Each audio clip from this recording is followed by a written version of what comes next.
a bouquet of rainbow flour cookies. Let's see what's cooking. It's time for yoyomax12. Hello everyone, the base of this cookie recipe is a nice cream cheese sugar cookie. That's a half a cup of butter that's been softened, 3 ounces of happy cream cheese. Blend those together until light and fluffy, and then gradually beat in 1 1/2 cups of powdered sugar, also known as icing sugar or confectioner's sugar. And it's always a good idea to start blending on low so you don't get powdered sugar flying all over your kitchen. Then add in 1/2 teaspoon of baking powder, 1/4 teaspoon of salt, 1/2 teaspoon of vanilla, and 1 egg. Now, if the ingredients seem a little off on the screen, if it seems like there's more, then what I'm saying is because I made a double recipe when I actually made these cookies. So the ingredients I'm giving you verbally are for a half recipe. So gradually blend in 2 1/4 cups of all-purpose flour until you get a soft, sticky dough. Then divide your dough up into bowls depending on how many colors you want. I divided mine up into 7 different bowls, and then I tinted each of the dough portions a different color using some gel paste food coloring. Then cover the bowls and put them in the refrigerator for about an hour or so just to chill the dough and make it easier to handle. Then take a small portion of dough, roll it between your hands until you get a ball shape that's about 1 inch to 1.5 inches in diameter. And yes, I happen to have pink. I actually was making these into something completely different. It didn't work out, so I turned them into flour cookies instead.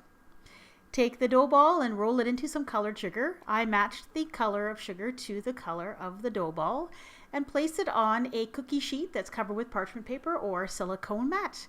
And there they all are rolled out, and I just love how they looked all on the cookie sheet. I just love all the different colors. Then take a clean pair of kitchen scissors and cut through that dough ball about 3/4 of the way through, 1 snip, and then snip again in the opposite directions so you end up with 4 equal pieces that are attached at the bottom of the dough ball, just like that. Then you're going to take each one of those little segments and cut them in half. So you will end up with 8 petals for this flower. And when you're done cutting, just very gently separate the petals a little bit, just like that. I put these little flowers on a cookie sheet about 2 inches apart, and I bake them at 350 degrees for about 10-15 minutes until they were light brown on the bottom, and then I let them cool completely. Now to attach the centers of the flowers, which are M&M candies, and I also used Canadian Smarties. I put a little bit of white chocolate in the center, but you can also use frosting, and I just attached a little candy in the middle for the center of the flower. These are a very nice crunchy cookie.